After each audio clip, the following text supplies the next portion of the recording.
Hello. Here Hello. we all are. Ba-doom, ba-doom, ba-doom. Welcome to the chat session, title TBD, three-headed monster, however we want to call it. I'm Jefferson. I'm here with Nina and Rodney. Guys, how we doing this week? Doing pretty good. How about you? Great to Doing real be well, here real well. again. There was that clip there of the Queen, and when I told my sons, hey, we're going to be talking about the Queen, they were like, well, didn't that movie about Freddie Mercury come out several years ago? Why is that timely? What are we talking about the Queen for? Queen, he's like, we will rock you and we are the champions. I'm like, no, no, no, not the band. We're actually talking about the Queen. Which brings us to our question. Guys, we fought a revolutionary war 250 plus years ago so that we didn't have to deal with royalty anymore. And yet, if you tuned into any TV channel or looked at any website in the last several days, everything was about Queen Elizabeth. Why? It's a lot of rich history there. Yeah. I think Yeah. there's a lot of appeal to Americans hmm because, in part, because we don't have anything like a royal family here. So Oh, come there's, on. We've got the Obamas. when your president changes every What's 4 years or every 8 years, that's the Mhm. closest we get to a royal family, I guess. But when it changes, every so often there's not that longevity and that stability.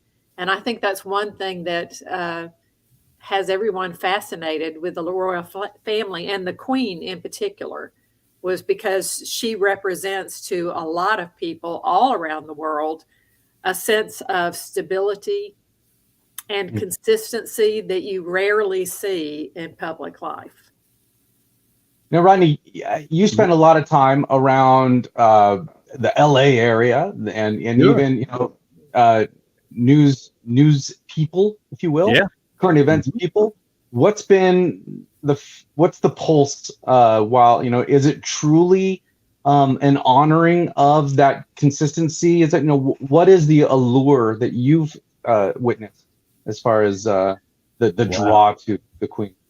I think that it's just that so many people, because she was, you know, in that seat for so many years. I'm hearing people talk about all my life. I grew up, um, knowing about the Queen, and they saw her, and of course, the crown jewel and all the other things that went along with it. But I think that it is a thing that there was longevity. There was a lot of things that happened under her reign, and then there is something, and it's opening up great conversation. I think when you start digging into royalty and the Queen and different things, you start digging and digging, and more people start finding out things, and it's very, very interesting.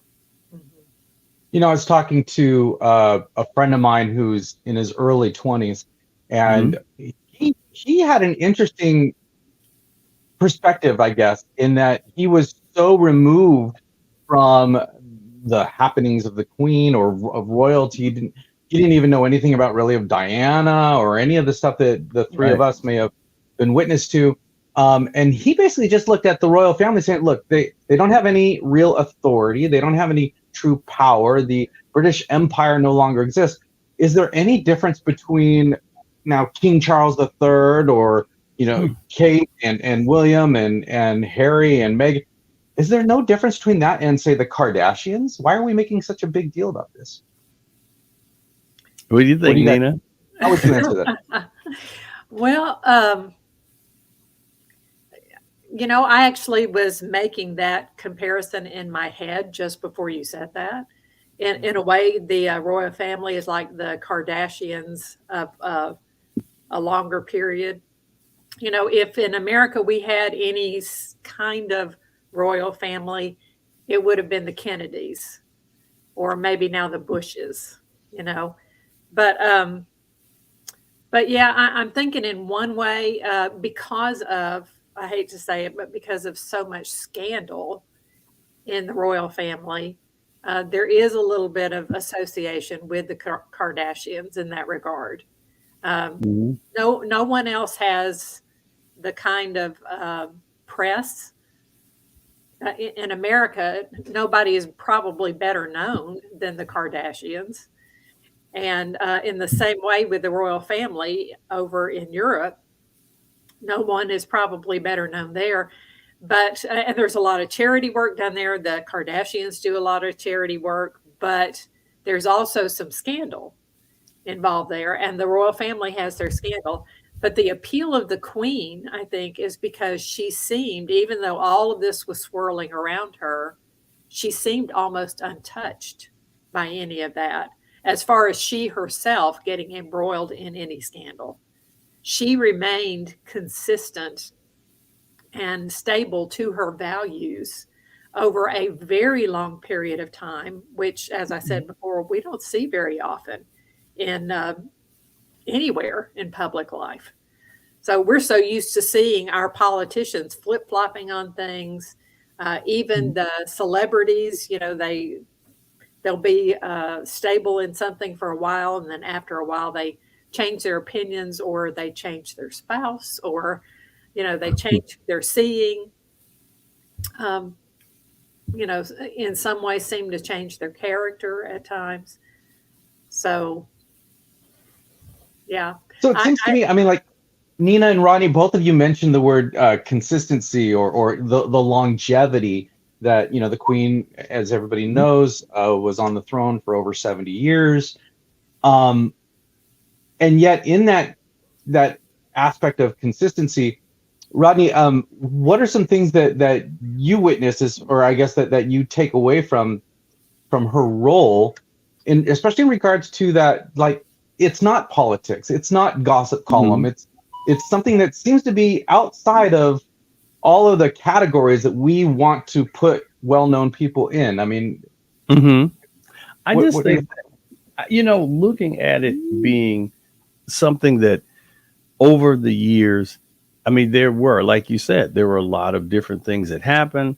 There were scandals, and it kind of seemed that she just kind of stayed back and kind of stayed out of it. It didn't really affect her. There was a lot of stuff maybe happening on the fringes, but I think that there were that type of fairy tale type of things, with Lady Diana and how that kind of transpired. And then it became very sad, because of her passing and everything like that. And I just think that had a more or less like a storybook effect. And I think that people were pulled in by all of the things that kind of swirled around. And I think that just the whole monarchy and everything that went on, they were doing their things in different parts of the world and kind of, fixing things as they could. And it just was an interesting thing. I think that a lot of people kind of followed it and were just amazed by all the things that happened. I know that. Go ahead, Nina. Yeah. I was just going to say, I don't think it's just the consistency, because you could be consistent at having scandals in your life, at making bad choices, and we don't, when those people pass, there's not this big sense of loss for us. We might go, oh, that's sad, but we go on.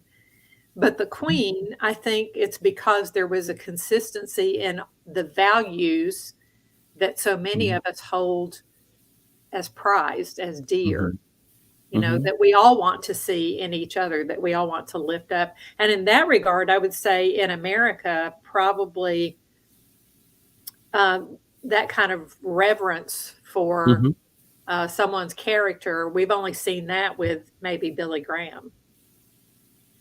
And speaking of Billy Graham, the Queen and Billy Graham had a long-lasting friendship and relationship for decades, all seemingly founded on their understanding. Billy's sharing of his understanding of who Jesus Christ is, and then the Queen's devotion to not just what does the Anglican Church teach, as her as the head of the Anglican Church, but rather who it is that Jesus Christ is, and how Jesus is alive and well in us today.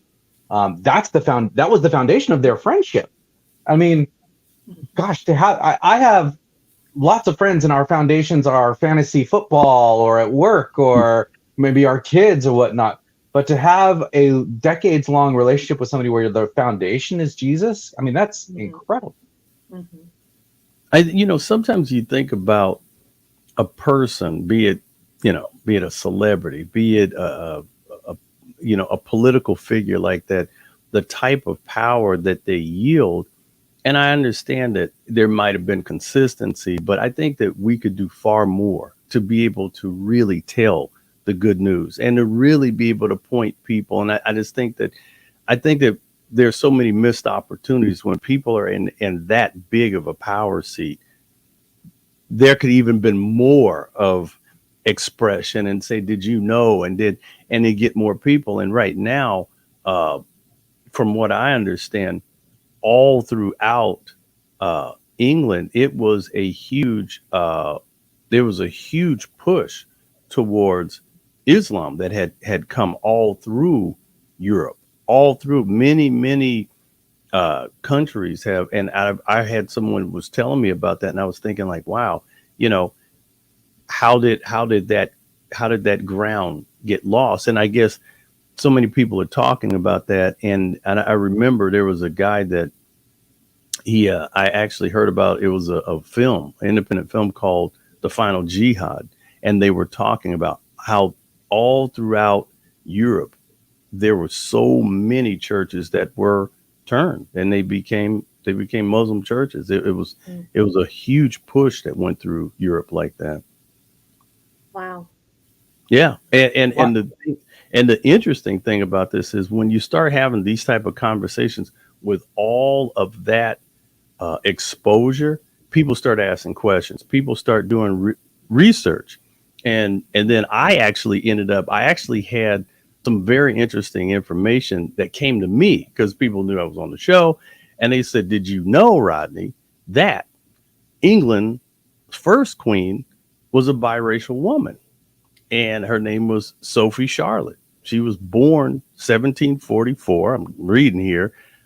Princess Sophie Charlotte was born 1744. She was the first biracial queen of England and the last queen of America.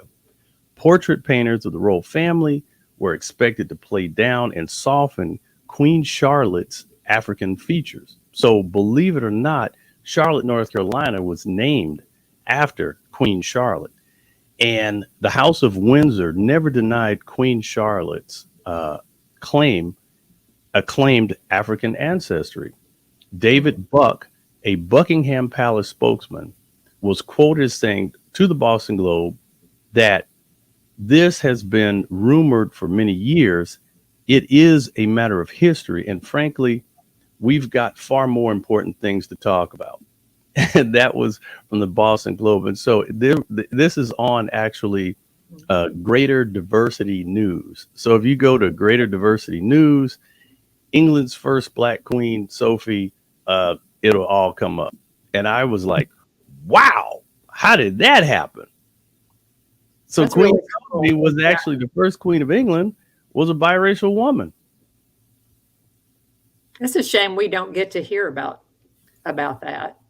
So much. And these are the things that I'm trying to, and it's not about, it's inclusion. I love when this history comes out, when things happen like that.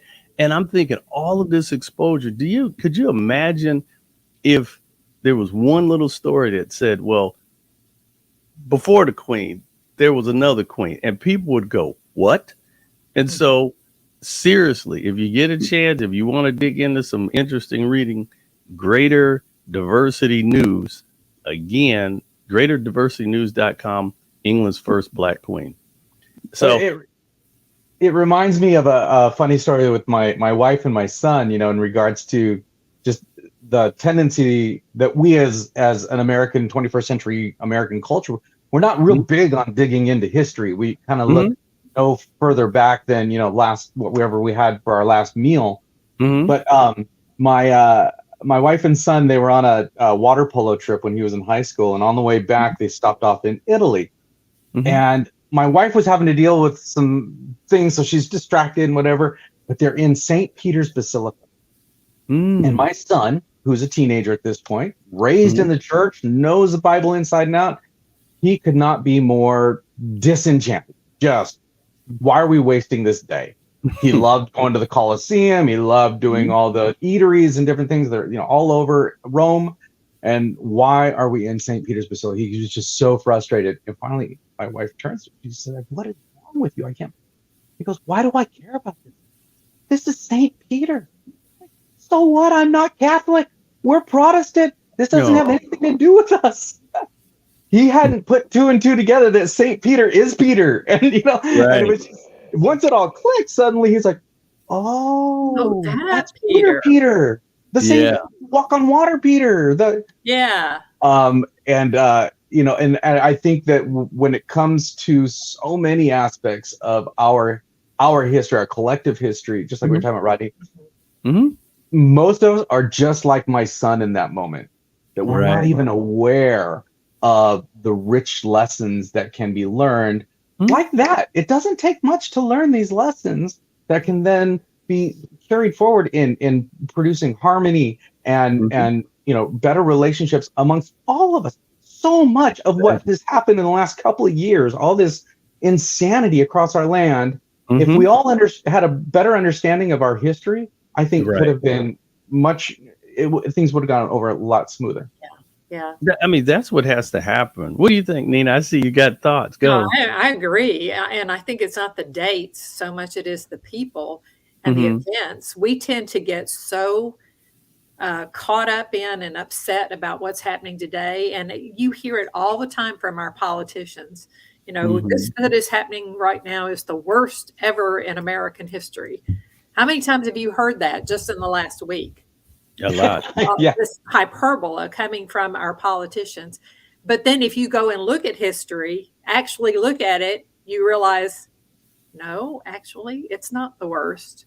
Or no, there was worse than this. When I think about just what the Queen Elizabeth, the times that she lived through, and what we're seeing right now, the crises that are happening in Europe, they're even wondering whether or not they're going to be able to keep everyone warm this winter because of the energy crisis they're having. And they're also wondering about being able to feed enough people because of the energy crisis they're having. So some people are looking at this and saying, oh, this is the worst thing ever. No, I look back into history. I think it's a little worse when your cities are being bombed. Well, and that happened in World War II to the British. Do you think, Nina, that what we're seeing, and like I said, a lot of people, you hear so many people and they try to dance around facts. I don't dance around facts. The fact is, the Holy Scriptures have said these things would come. Yes. And and like I said, I've told a lot of people, I said, I don't care whether you like the Bible or not, whether you believe it or not. The point is, this is something that has not missed. It hadn't missed on any points yet. So I'm like watching this thing. And as we sit here and watch our world, everything that the Bible has predicted is happening verbatim. Nobody can say, oh, that didn't happen. Oh, yes, it did. Oh, and yes, it is happening. And so what are we going to do as people, global people, and recognize this word was put before us? It predicted what's happening. So now people can't say, well, I didn't know. You knew. It was told that these. And so how can we protect ourselves? Of course, not everybody's going to believe. But how can we keep the good news going? How can we say, do you see what's happening? Do you understand what is going on? Can you open the book? And you can be a scholar, you can be smart, you can be a multi-billionaire. You cannot refute the word of God. You can't reason it away. You can't talk it away. You can't debate it away.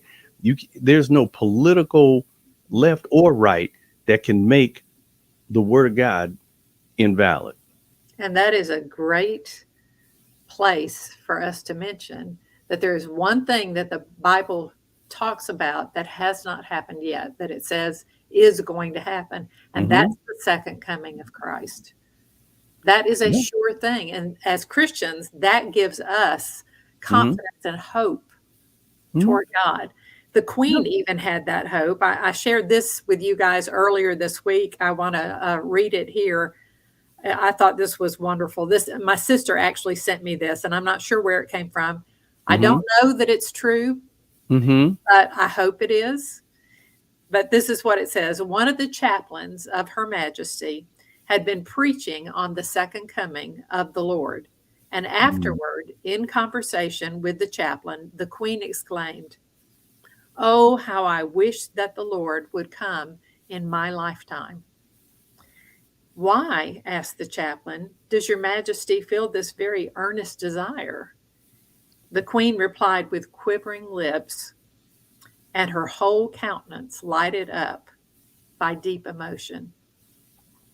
"I should so love to lay my crown at his feet." Yeah. Now, what that says to me is the Queen, over her lifetime of faith and depending on him for the huge task that she had in front of her, and her commitment to be a servant throughout her lifetime, she had found him faithful to her and worthy of putting her crown at his feet. Yeah. Yeah. And when you shared that with us, I was so Mhm. moved by it. And so like uni, I start digging around. I'm like, all right, where's the supporting literature? Where's Mhm. obviously there's no video clips. Where's the TikTok clip of the Queen's saying this? That doesn't exist. One of the thoughts that occurred to me though was going deeper in history. You know, there's the story of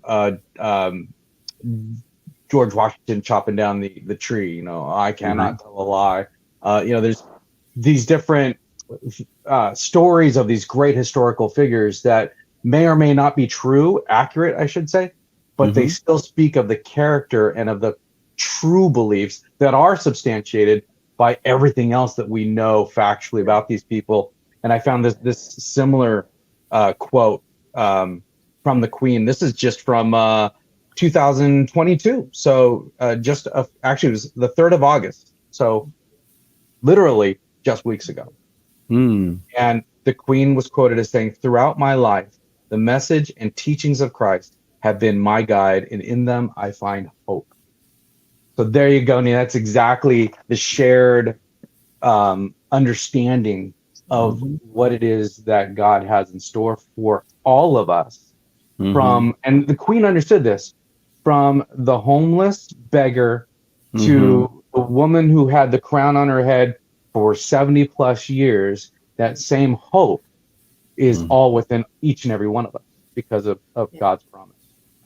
yeah, I mean, it's beautiful. I think that beyond even the Queen, we all got to lay down our own personal crowns at his feet. I think that um, whether you're a queen, business person, athlete, entertainer, whatever, you got you. As a matter of fact, you will lay your crown down at his feet. And I think that we don't have much to say about that. And every you can knee walk will bow, every tongue every confess that every knee Jesus will Christ bow. is Lord, That's the right. glory And of God the Father.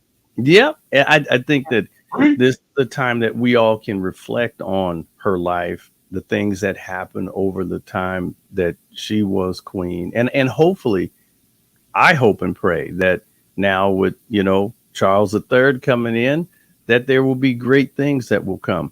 I hope that he will continue and open up those opportunities for um, betterment across Europe and have his part. They say that he is, Prince or King Charles now. Uh, he has had over 500 um, appointments, and he was at 500 events, and so now, can you imagine? Now he's not going to be out so much because he's going to be sitting there doing his thing, but hopefully that seat will be a very powerful thing, and he can continue that monarch and keep it rolling. Nina, what you look like you were gonna respond there. I just hope he's up to the task. I'm sure he is. He don't have much of a choice. He's in the seat. He's like, Well, I mean, better get ready for this. He's in the seat, but she is a hard act to follow because he has not demonstrated the consistency, the stability, the faith that she has demonstrated all these years. He has not done that yet. Pray for him. Yeah, exactly. Pray for Charles. Hey, that's a new campaign. Pray for Charles. There you go. Amen. I see the T-shirts already. Uh-oh. I should have said that. Dang, I should have said that. Get that copyright. Oh, shut up, Rodney. You need to jump on that, Rodney. The first one to get them made and put them out there. That'll be part of your merch. Oh, wow. It'd be funny. Yeah. Interesting. But yeah. Wow. Yeah. Well, and they could say, Charlotte says, pray for Charles. Yeah, exactly. There you go. Then you can have that conversation. I love that. It's my personal opinion. I don't know how you guys feel about this, but it's my personal opinion. There isn't a person who lives on the planet today who isn't biracial. I may not know it. That's interesting. I don't think there is one. Hey, that's a discussion that could go on and on and on. Unfortunately, we only have 3 more minutes, and that's coming from a guy who's half Hawaiian, so that's where it gets kind of crazy. You know, I'll share one funny little ditty. My sister did a genealogy, and I think my grandfather's father was an Englishman. Aha, toodle pip. How you like that? There you go. Interesting. And he may have been related to Queen Charlotte. I would only hope. You know. My wife and my son did that. This is funny. And so my wife is known. Her grandfather came straight over from Mexico City. 2 generations ago. My Hawaiian side of my family, it goes back to King Kamehameha's brother. So we know we have a very strong Hispanic and Hawaiian. But if you look at my kids, they look like very typical San Diego surfer boys. But they did the genealogy thing, and we found out that in our lineage is an Ethiopian princess. And so my blonde hair, blue-eyed kid says, "I'm black." Yes, that's right. Don't you forget it. We're all together in this. That's right. We're all together in this. And you know what?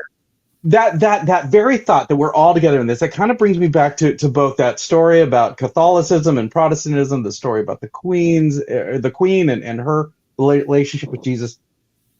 It brings my mind back to, why do we as Americans, especially American Christians, celebrate the Queen as we have this last week? Because it's celebrating the history of people who have walked this planet with a hard faith, a steadfast faith in Jesus Christ, and that example that sets forth. Now, I can only, Rodney, you said earlier, what is it that more of us can do? I pray that more of us can stand and make those proclamations of who Jesus Christ is. Right. We're talking about quotes. And I'm like, I want to see some video of people, throwing their crown down, right? I mean, wouldn't it have been great if she would have took her crown off and said, "Oh, Jesus, help me, Jesus." Wouldn't that have been great? We don't have no footage of that. But you get the footage from me. I thank you, Jesus. Thank you for waking me up this morning. How you like that? There you go. I ain't ashamed. Yeah. I ain't ashamed. A lot of people might be a little ashamed. I ain't ashamed. Nope. Yeah. And in the meantime, all we can do is ask you. Thank you. I should say thank you, audience, for watching This Way Network, and be sure to tune in next week. 3 of us are going to be back talking about a lot more. Thank you, guys. See y'all later. See ya. Be of good courage. Yes.